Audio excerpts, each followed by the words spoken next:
Il est KO, mais pour moi, ça n'est absolument pas une fatalité, donc j'ai beaucoup apprécié. Bien au contraire, le traitement du personnage de Vegeta.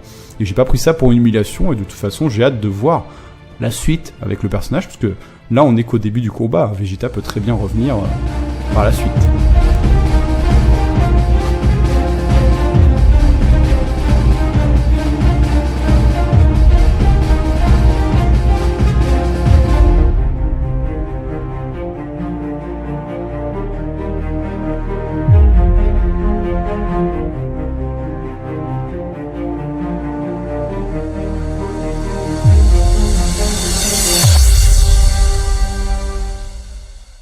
Et tout le monde, c'est Ansei, j'espère que vous allez bien. Je vous propose donc de parler aujourd'hui de l'épisode 63 de Dragon Ball Super.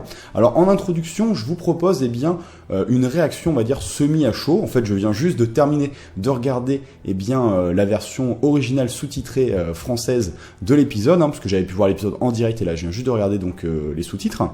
Et donc je vous propose un petit avis à chaud et ensuite on attaque sur l'analyse comme d'habitude. Alors clairement, j'étais pas prêt. J'étais pas prêt. La semaine dernière, je vous disais que l'épisode était pas terrible, j'avais pas trouvé terrible personnellement, et que je me disais que c'était certainement la transition vers quelque chose de meilleur.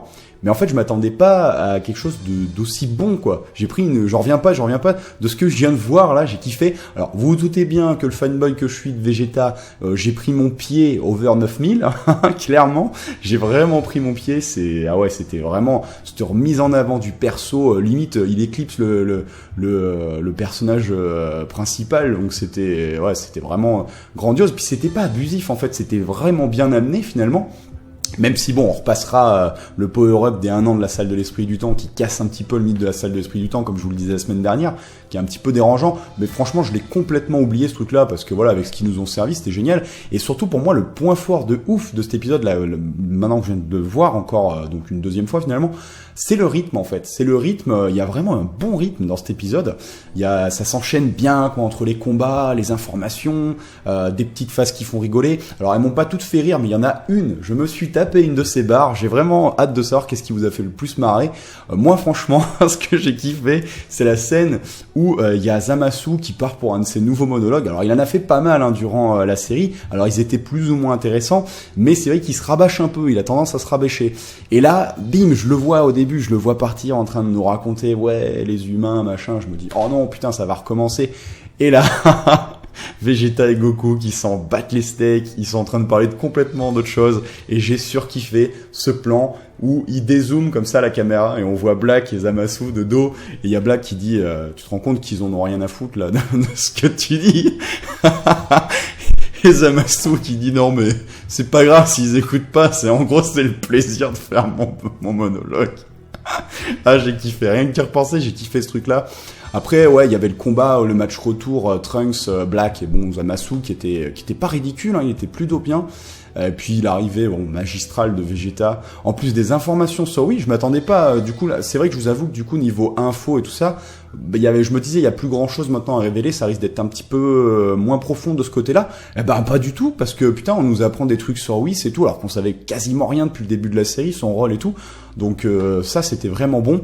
Et après, comme je vous le dis, moi j'y connais pas grand chose en animation, tout ça, mais dans ce que je vois, j'ai beaucoup aimé le combat Vegeta Black. Franchement, l'un de mes combats préférés là que j'ai pris, une grosse claque, parce que en fait j'adore dans Dragon Ball Super. Pour moi, la force, on va dire, de Dragon Ball Super, là où je trouve les dessins vraiment, on peut dire, jolis et que j'apprécie l'anime, c'est justement quand ils en font pas des caisses avec des plans qui vont super vite de partout, parce que je trouve que ça fait des dessins un petit peu chelous là, avec leur effet un petit peu ordi, alors que quand ils font des plans fixes finalement, où ça bouge pas trop, alors j'avais pas tout le manga comme ça serait con, mais là pour le coup avec le combat Vegeta, avec ses plans fixes, les effets un peu rougeâtres, les contres et tout, les gros plans sur les visages, tout ça, je me suis régalé. Puis alors les plans où genre Vegeta il ramasse Black comme un caca comme ça, qu'il le tient là, puis il fait la morale, là, c'était vraiment jubilatoire. J'avais l'impression de revoir ça m'a rappelé les vieux bails avec Freezer justement, qui mettait la même à Vegeta, puis il le tenait comme ça, comme une vieille merde. Ah non, c'était vraiment cool, quoi. Il y avait vraiment du bon dans cet épisode. J'ai vraiment pris mon pied et j'ai vraiment hâte de voir un peu l'avis général de ce que vous en avez pensé. Franchement,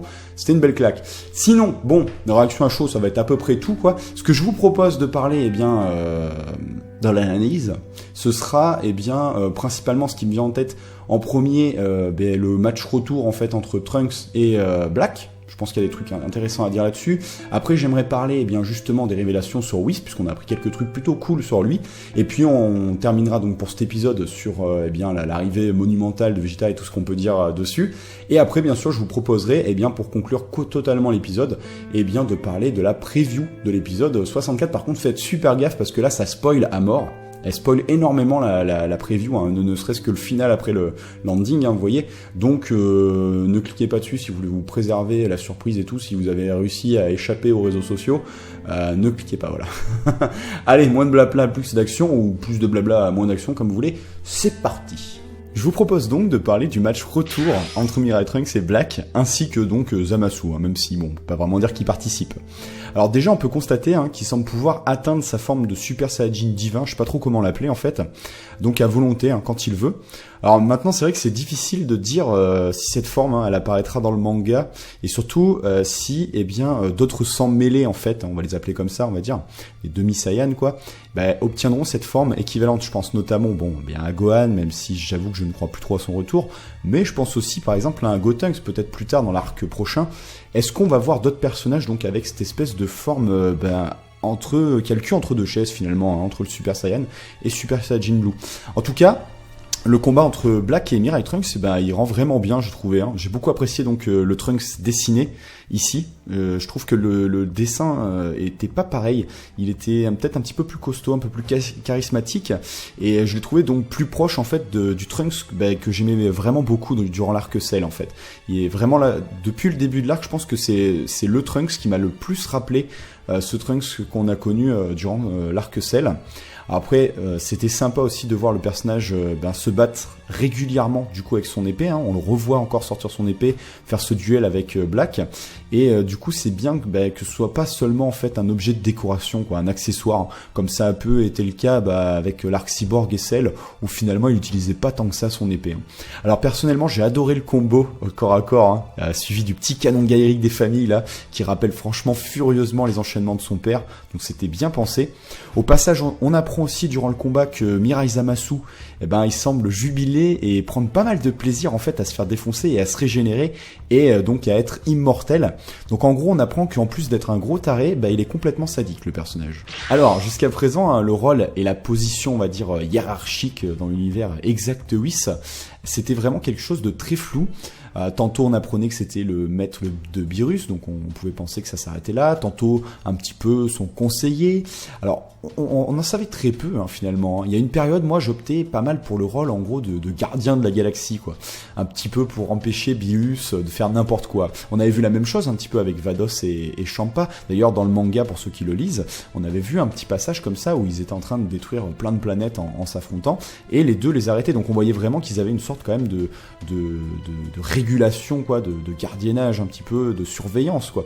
Finalement, ça colle plutôt pas mal finalement avec la révélation qu'on a eue, puisque au dire de Kaioshin, donc oui est un ange tout simplement, ce qui colle plutôt bien, moi je trouve, au personnage, à sa personnalité finalement.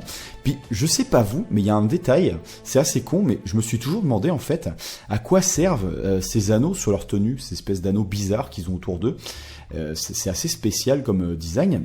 Au final, je sais pas vous, mais moi je me demande en fait, si c'est pas un petit peu comme une sorte d'auréole, voilà, pour représenter ce statut d'ange. Alors après, je me demande du coup si par la suite, si on voit donc les autres dieux de la destruction, certainement des autres univers, donc certainement après leur ange, je me demande s'ils auront tous un petit peu alors du coup ce design, si finalement en fait les anges sont tous comme ça en fait. Alors l'autre truc qui était très très intéressant de noter aussi, c'est que si un dieu de la destruction meurt donc, son ange est donc déchu.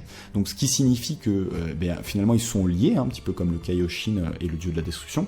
Et donc ça explique pourquoi il n'y a pas eu d'intervention de ces personnages, donc alors que dans l'univers de Trunks, tous les dieux se sont fait décimer. Donc au final, on peut dire que la hiérarchie divine, c'est un vrai château de cartes en fait. Il suffit juste de défoncer les piliers, donc entre guillemets les Kaioshin, puis en fait tout se casse la gueule quoi. D'ailleurs à ce propos, je m'attendais pas du tout, mais alors pas du tout à voir le Kaioshin de l'univers 7 débarquer. Je pensais qu'il y aurait que Gohasu. Donc c'était une vraie surprise, d'autant que c'est très risqué pour notre Bilus finalement. Et d'ailleurs pour le coup, je sais pas si vous avez remarqué, mais c'était très intelligent parce que on peut remarquer que Goku lui il a bien remarqué, puisque pour rappel il est le seul au courant en fait de cette faille, et il essaye de faire comprendre d'ailleurs au Kaioshin de partir en fait. Mais ce dernier, on dirait qu'il semble ne pas avoir saisi le message. Du coup en fait je me pose une question, je me demande si les Kaioshin sont conscients en fait d'être liés au dieu de la destruction. Je suis curieux de savoir ce que vous en pensez de votre côté, n'hésitez pas à me le dire dans l'espace commentaire.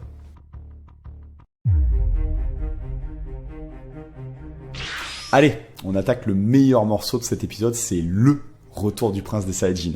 Bon Dieu, franchement, j'ai eu les poils qui se sont hérissés quand j'ai vu ça. Bon, hormis le fait que les héros, ils arrivent toujours au bon moment ces derniers temps, c'est vrai que j'aimerais peut-être un petit peu plus de drama, que la musique aussi colle pas toujours avec ce qui se passe, et que, aussi, si j'étais à la place de Zamasu et Black, je pense qu'il y a bien longtemps que la Terre, ce serait un lointain souvenir, mais ça n'empêche pas que j'ai adoré le charisme, et les répliques surtout aussi, de Vegeta dans cette troisième partie. Puis franchement, de voir les deux rivaux se battre réellement en synchronisation totale, ah bon Dieu, ça c'était le pire.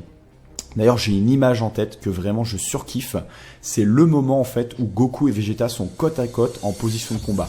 J'adore ce plan parce que sans rien dire, cette scène, elle en dit long justement sur l'intention des personnages. Je me souviens pas en fait avoir déjà vu une synchro et un duo pareil en fait depuis le film des 100 000 guerriers de métal. L'un de mes préférés d'ailleurs justement parce que c'est l'un des rares films où justement Goku et Vegeta se battent réellement ensemble.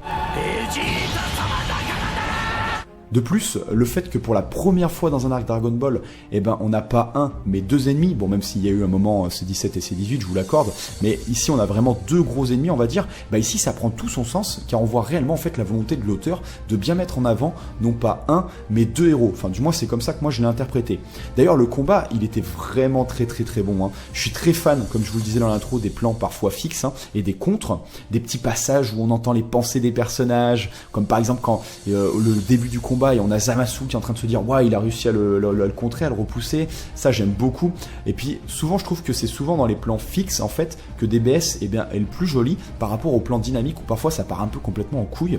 Alors vous vous doutez bien que j'ai d'autant plus surkiffé ce retour en fanfare du prince des Saiyajin après justement sa cuisante défaite face à Black. Ça marque encore plus finalement ce retour, même si bon on peut chipoter avec cette salle de l'esprit du temps peut-être trop réutilisée et qui perd vraiment de son charme, ça c'est vraiment dommage. Mais honnêtement, j'ai tellement kiffé la scène que sur le moment, j'ai complètement mis de côté ça, j'ai juste savouré.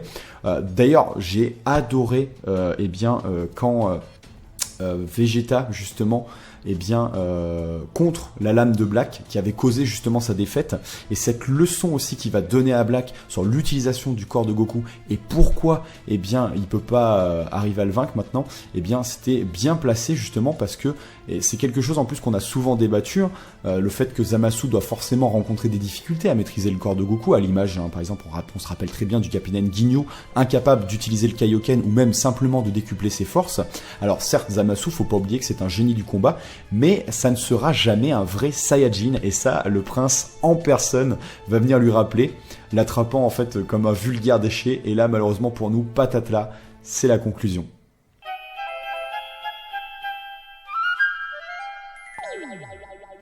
Alors comme d'habitude, je vous propose de parler donc de la preview, mais cette semaine, faites super attention, comme je vous le disais dans l'intro si vous l'avez pas vu, car ça spoil de fou. Malheureusement, c'est tellement gros que j'espère aussi qu'il y aura d'autres surprises. Donc vraiment, ne regardez pas cette preview si vous voulez pas être spoilé. C'est bon? Vous êtes partis? On attend un petit peu. Allez, c'est parti. Donc pour ceux qui restent, on va pas y aller par quatre chemins. Le combat donc continue de faire rage, visiblement. Goku va tenter le Mafuba. Black, il invoque une sorte de fucking hache sortie tout droit de Skyrim, j'ai l'impression. Et pardon si je suis vulgaire, mais nom d'une fenouille, c'est quoi cette merde? On nous spoil direct la fusion de Zamasu et Black. Alors c'est vrai qu'avec le titre on s'en doutait, mais je m'attendais pas à ce que quand même il nous montre direct la fusion. Alors, il y a déjà pas mal de débats, j'ai vu super intéressant sur son physique. D'ailleurs, il y a mon ami Kinzo qui me fait pas mal de dessins vous devez connaître un petit peu sur Twitter, qui a écrit une superbe critique, j'ai trouvé, à ce sujet, d'autant plus que lui, il dessine, donc il a pas mal de connaissances là-dedans. Et je vous propose d'ailleurs, pour ceux que ça intéresse, le lien dans la description de cette petite critique très intéressante. Alors, vous le savez, moi, j'ai pas forcément l'œil pour tout ce qui touche au design, mais d'un point de vue personnel et totalement amateur, moi, son apparence ne me gêne pas trop. Au final, je trouve que ça reste logique que le perso soit super proche de Zamasu, étant donné que c'est deux mêmes personnages qui fusionnent. Ce qui me dérange, en fait, c'est que Black, il avait vraiment un sacré charisme. Il en imposait quand même. Et que c'est sûr, sur les premiers visuels, on retrouve pas forcément, en regardant cette fusion, ce charisme, justement. Alors par contre, j'espère un truc, dans l'animé, parce que ça dans le manga on pourra pas le savoir, c'est la double voix. Non, parce que sinon s'il n'y a pas de double voix, c'est pas une fusion pour moi. Alors après, honnêtement, ce qui m'a choqué, c'est que l'on balance, comme je vous le disais, les bails comme ça en fait. Du coup, je me dis que c'est obligé que l'épisode nous réserve autre chose que ça, quoi. Alors oui, comme tout le monde, je commence à penser à la fusion entre Goku et Vegeta. Vous le savez, j'étais vraiment pas parti pris de cette fusion. J'y croyais, j'ai vraiment du mal à y croire. Mais j'avoue que je voulais pas y croire, surtout en fait au retour de Végétaux. Là, j'y croyais absolument pas. Mais là, en fait, maintenant qu'il y a les deux Kaioshin, dont un en fait qui sait que c'est possible de défusionner grâce au Dragon Ball, là, bordel, j'ai envie d'y croire. J'aimerais vraiment en fait revoir Végétaux là pour le coup, parce que là tout y est en fait pour que, au lieu que ce soit Gogeta, soit vraiment Végétaux qui fasse son retour, ça nous changera. En plus je me dis, s'ils font Gogeta en fait, j'arrête pas de me dire, ouais ça peut être cool, mais bon Dieu ça rappellera trop GT en fait. Et puis bon après je sais que ça va gueuler par rapport au fait que Gogeta est pas canon, tous ces bordels, mais moi au-delà de ça en fait je m'en fous un peu de ça, mais au-delà de ça je me dis bon ça fait trop GT en fait, et le but quand même, le parti pris de la série à la base c'était justement de faire quelque chose de différent. Donc je me dis, ça pourrait être aussi un truc cool en fait de voir justement Végétaux, le personnage que moi honnêtement je n'aurais jamais cru revoir, puisque c'est la fusion pour l'éternité, donc tu te dis les personnages vont jamais retenter le coup, mais là ici ils sont tellement coincés que c'est possible, et qu'on aura toujours la porte de sortie avec Kaioshin qui justement a déjà défusionné et sait que c'est possible. Surtout honnêtement ici je suis vraiment curieux en plus de voir le design que pourrait avoir Végétaux, et puis ça serait génial en fait de voir enfin dans la série une fusion justement terminer le boulot, car à part en fait dans le film Fusion, c'est jamais arrivé en fait, c'est jamais la fusion qui gagne le combat. Alors maintenant par rapport à la fusion, pour revenir à la fusion de Black et Zamasu, je me pose aussi une autre question, c'est qu'en est-il de son immortalité? Je sais pas ce que vous en pensez en fait, mais dans la théorie, alors là c'est vraiment des pures spéculations, des hypothèses, même pas de la théorie, enfin voilà comme ça, Zamasu, il a demandé, il me semble dans son vœu, que son corps, donc son corps, soit immortel. Donc ici en fait avec la fusion des Potala, logiquement, c'est un nouvel être qui est créé, enfin c'est comme ça que nous l'avait vendu, c'est une nouvelle personne. Donc il doit certainement normalement être mortel. Donc je pense en fait c'est vraiment, finalement cet abus de pouvoir qui va causer sa perte, et je trouve ça plutôt bien pensé. Après j'espère que c'est comme ça, j'espère qu'en fait la fusion est pas immortelle, parce que sinon comment ils vont faire en fait. Bon après voilà, on verra bien. Après pour terminer, je conclurai on va dire cette vidéo avec les drôles d'images qu'il y a justement dans tout ça. C'est tous les blagues qu'on peut voir à un moment, façon un petit peu Kagebunshin, mais ils ont pas de Potala, alors je sais pas si c'est une erreur de dessin ou quoi. Pour le coup honnêtement j'ai pas la moindre idée de cette technique en fait. Après on voit aussi un moment une faille qui s'ouvre, alors ça peut être un rapport avec le Mafuba, mais là honnêtement j'ai pas d'idée. J'ai hâte d'ailleurs de voir ce que vous pensez. Si vous avez des idées, n'hésitez pas. Sinon comme d'habitude, justement j'ai hâte d'avoir votre réaction dans l'espace commentaire. Et puis ma foi, j'espère que la vidéo vous a plu, et puis je vais vous dire à la semaine prochaine. Tchuss.